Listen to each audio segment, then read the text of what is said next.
the Founder Project. Oh, I like the sound of that. The Founder Project. Yeah, Who came up with that? me. Yeah, I think so.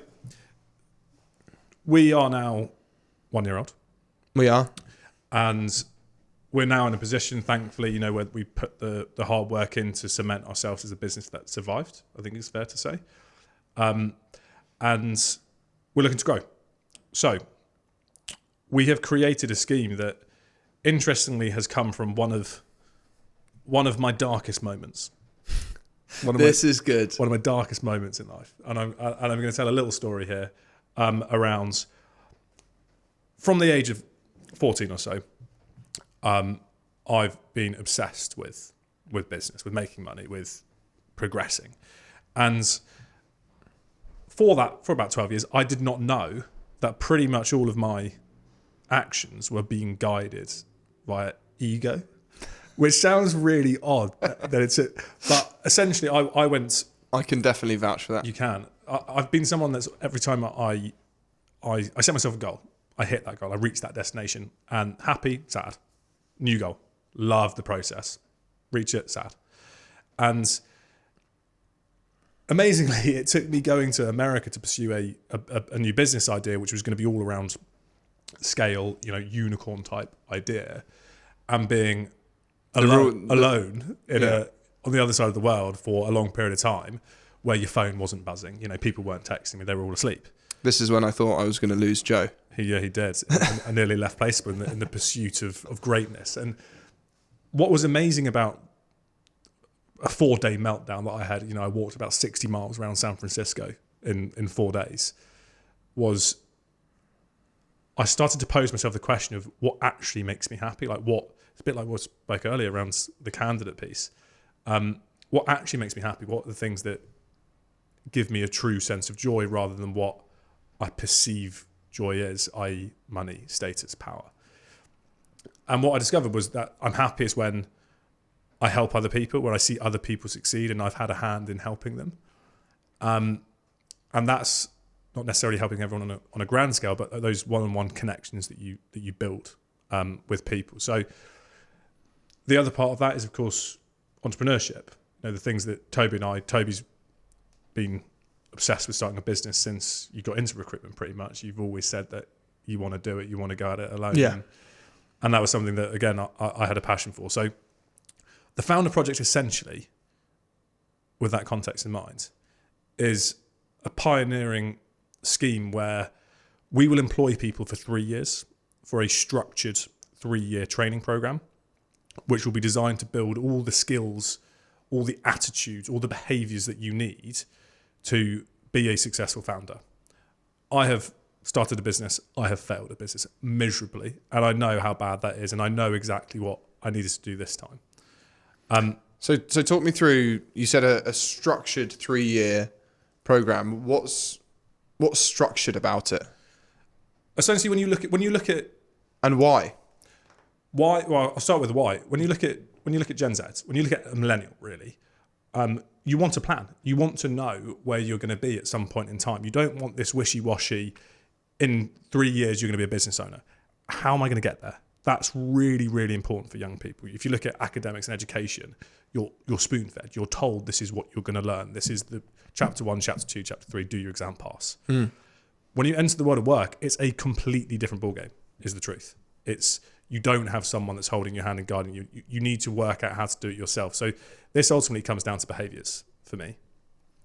So the 3-year plan will essentially be, from a financial perspective, people will start on £30,000. Every 6 months, there'll be a £5,000 pay increase. Of course, there will be monthly reviews into the performance and that kind of stuff. The first year, essentially, you'll be working on business development. So you'll be learning the trade. You'll be building empathy for how difficult a job a lot of the admin tasks is. Something that I think is very important that everyone gets used to doing. Year 2, you'll become an account manager. So this is when you're going to start to actually do recruitment. You'll start having the conversations like you do. You'll learn how to sell. You'll learn how to take a brief. You'll learn how to do all those things that involve listening more than anything. You'll also, in that year, you're going to become a manager. The interesting thing about you're not ever taught how to manage people. It's something that often people get chucked into, or they have the support of the working environment. As a founder, you kind of manage everyone. It's your little baby, isn't it? So you're also going to control a budget. You know, I spoke about cash flow in the Get to Know Me podcast. For anyone that isn't aware what that is the single most important document you're going to have as a business owner. And making decisions based on profit rather than costs. Long story short of this, anyone that's interested in this, just hit me up. We'll have a conversation. I'll go through this at length. I'll show you the plan and what it actually looks like. But for anyone listening, we understand that developing into a founder is not something that you can be taught in school. It's something that's applied learning. And it's amazing how good a vehicle recruitment is to teach you those lessons. Because as a recruiter, you do everything. You do everything from your own finances to your sales, to your operation, to your strategy, to your delivery, to your marketing. I couldn't agree more. And I think what's really interesting about this project is, you know, if you look at the two of us, we have such a different skill set. Yeah. But this project covers every single part of this. And when I was younger, if I had something similar to this, where I was taught the cash flow, where I became a bit of a spreadsheet geek. So you're calling me, Ted? But also when I was nurtured through the softer side, through the conversations, through what questions to ask, through understanding when to stop and pause. If I had that rounded skill set, like you say, recruitment it's a vehicle for potentially another business, potentially recruitment, but it's a really great way to understand how a business runs. And I think exactly that. And the bit that probably everyone, why is this called the Founder Project if you're employed? Because after 3 years, you are told to leave.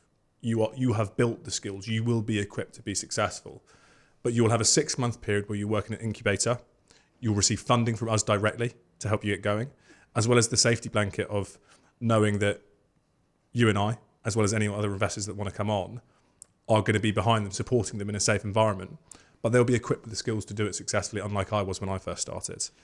And the people that are going to be best, who hopefully they'll be most receptive, is anyone with entrepreneurial spirit, anyone who wants to give it a go themselves, who has that kind of difference in attitude and opinion, where they want to push themselves and ultimately learn how to do this successfully. Because I've been there and I've failed, and it's not nice, but it was a great learning experience.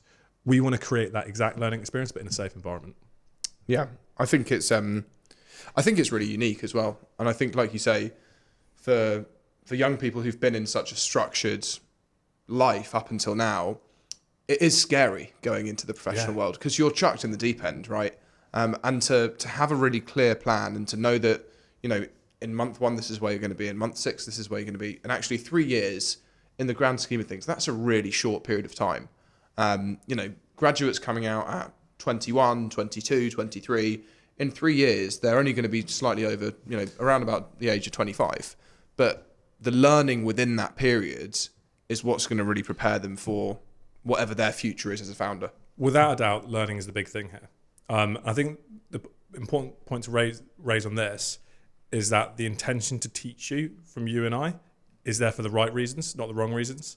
Coming back to the story I told at the start, doing this because I love doing it, doing because you love doing it. It's not because we're trying to build some billion-pound empire. It's because we genuinely love this initial part of the process of educating. And I think if you separate the two into your 3 years employed and then the 2 years of structured support post that, your 3 years employed, you have clarity on where you'll be in your career. You'll have clarity on the lessons you can learn and how you're going to learn them. You're going to have clarity on your pay. You're also going to be on a commission model, which probably means you're going to earn a lot more than people at your current point in your career. So from an employment perspective, it's brilliant. On top of that, there's things like optional education. Of course, people that want to start tech businesses need to know how to code. We'll support you in obtaining that education. Self-development budget of £200 per month. Spend it on the gym for all we like. It's whatever you need to do to make yourself in that physical or mental headspace that is right for you. And then giving back, something that we really care about at the same time, is having a day a month to do what you want to do to help the world. We're blessed to be in the position that we are, and we want to give people time to contribute to the causes that they care about. So from an employment perspective, it has everything that most employers give you, and hopefully a little bit more. Yeah. And can you talk me through, what do you think having started 2 businesses, having worked in a large company and done a little bit in between, what do you think is the benefit of joining a small, growing, ambitious business compared to a larger, more established company? You have a voice. That's a very easy question to answer, in my opinion. It's very easy to be a small cog in a big machine. In a small company, it is scrappy. You don't have those massively defined processes, but that also means you're more agile. It means that when new great ideas come up, you go and implement them very, very quickly. And in a small company, your voice matters, your opinion matters. And the real beauty of anyone who is leaving school, who might be applicable to this, leaving university or in an early stage of their career, you do not bear the scars that people that have more experience.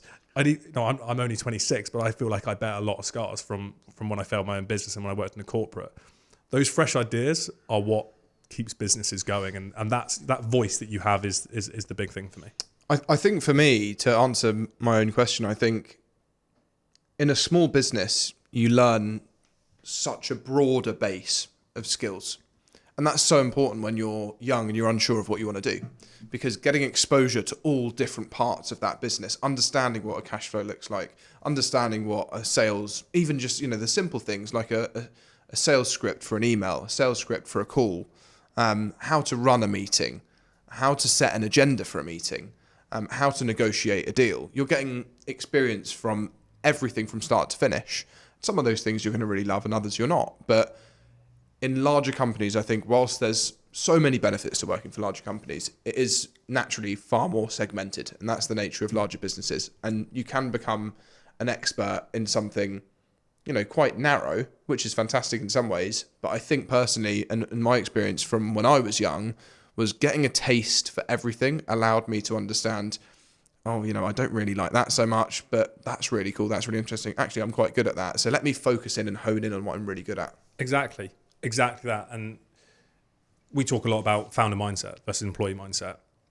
We want people to come here and think for themselves. We want people to be autonomous. We want people to fail and encourage that environment where it's okay to fail and learn from that. And I think we've spoken about them as an employee, but let's not forget this is the founder project. We want them to start a business. It's all built so that they can be successful at that. But then that next 2 years is when they get to show what they've learned. They get to do their own thing and become their own kind of success, I suppose. And I can honestly say, if you just kind of close off here, is I'm so excited at the prospect of bringing people in who want to learn, because I'm confident that we can build an environment that facilitates some very, very successful people in the future.